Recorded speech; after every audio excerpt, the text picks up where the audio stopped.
ሰላም እንዴት አላችሁ የዩቲዩብ ቤተሰቦቼ እንዴት ናችሁ? ዛሬም ለየት ያሉ 7 ጠቅላላ ዕውቀቶችን ለሰውቃችሁ ነው። ስለዚህ ፍቃደኛ ከሆኑ ይህንን አዝናኝና አስተማሪ ቻናል ሰብስክራይብ እንዲያደርጉ በአክብሮት እንጠይቃለን። እናም ደግሞ ላይክ ብታደርጉ ከናንተ ምንም የሚቀንስ ነገር ስለሌለ አንድ ጊዜ ላይክ እንድታደርጉም በአክብሮት እጠይቃችኋለሁ። ቢያንስ በዚህ ቪዲዮ 100 ላይክ አስገቡኝ። አመሰግናለሁ። እሺ ደግሞ ወሬ አበዛውባችሁ መሰለኝ፣ ይቅርታ። በቃ ወደ ዛሬው ጉዳዮችን እንግባ።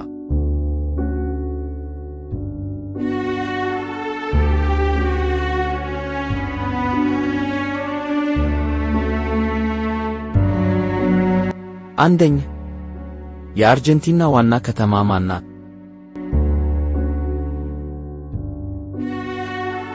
የሜሲውን ሀገር መዲና የማያውቅ አለ ብዬ አላስብም። ግን የማያውቁም ካሉ ከኛ ሌላ ማን ሊነግራቸው ነው? እንዲደርሳቸው ላይክ እና ኮፒ ሊንክ በማድረግ የዜግነት ግዴታችሁን እንድትወጡ በዚያውም ልንገራችሁ ብዬ ነው። ለማንኛውም የአርጀንቲና ዋና ከተማ ቦነስ አይረስ ናት።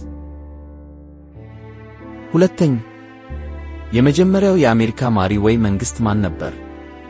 ወይኔ በላቸው፣ ይቅር መጀመሪያ ያልኩትን አልሰማችሁም እንበል እንደገና። የአሜሪካው የመጀመሪያው መሪ ማን ይባላሉ? CIA አነጣጥሮ ተኩሶብኝ ነበር፣ ድኛለሁ ይመስገን። በድጋሚ እርሳቸው።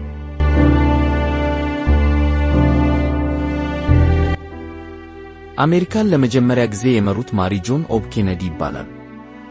ሶስተኛ፣ እናት ተሬዛ ወይም ማዘር ተሬዛ በመባል የሚታወቁት እናት ማን ናቸው?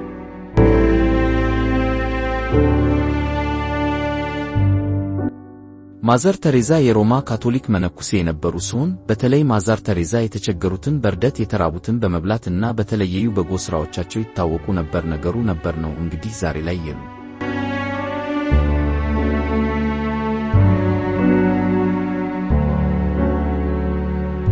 አራተኛ፣ የራስ ዳሸን ተራራ በአፍሪካ በርዝመቱ ስንተኛ ነው?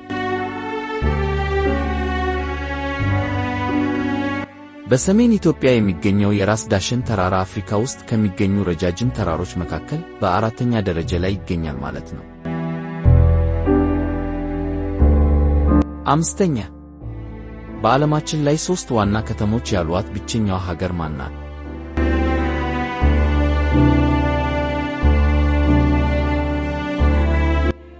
ደቡብ አፍሪካ ናት። ይገርማችኋል፣ ደቡብ አፍሪካ ኬፕታውን፣ ፕሪቶሪያ እና ብሎምፎንቴን የተባሉ 3 ዋና ከተሞች አሏት። የሀገሪቱ ትልቋ ከተማ ደግሞ ጆሃንስበርግ ትባላለች።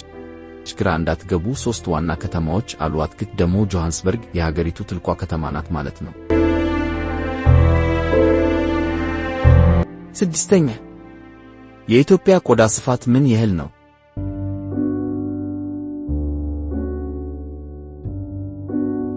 የሀገራችን የቆዳ ስፋት 1,104,300 ነው። አይዟችሁ፣ አንድ ቀን ኤርትራንም ጨምራናት 20 እንሆናለን።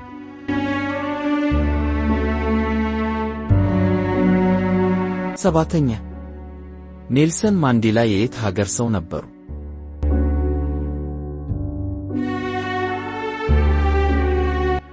ኔልሰን ማንዴላ የደቡብ አፍሪካ ተወላጅ ሰው ነበሩ። ሶስተኛ፣ በዓለማችን ላይ ብቸኛዋ በሁለት አህጉር መካከል የምትገኝ ከተማ ማን ናት?